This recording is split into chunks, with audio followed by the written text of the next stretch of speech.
Dili tricycle. Babaw dito sa inyo ha. Tawag.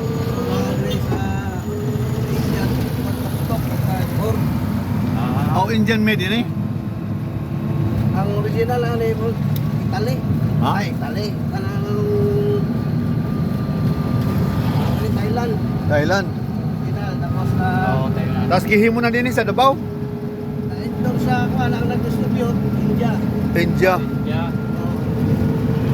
Ready na na. Pero man ini, Bilangan. 100,000? 200 eh. Kung nag-200 Oh, 200. plus. Bas. Pero bilang ka din mo sukulog ka ng distance mo. Oh. Abot din patukan. Patukan. Oh. Oh, okay na yung long distance? Oo. Nagkana na tayo. Nagkana na mati. Battery na niya, no? Diri, gasolina ni. Oh, gas. Gasolina. Oh. Kung saan no, sa mga higad, mga taas, Ay, kaya niya. kaya? Saan? Ayaw.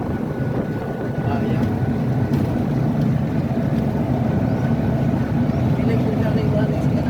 Going around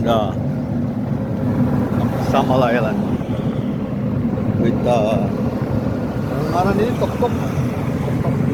tuk-tuk vehicle made from Thailand, but I think it's from India too. It cost about $200,000 pesos, I mean. But it could actually go for long range, like Tacloban will be okay. It's easy.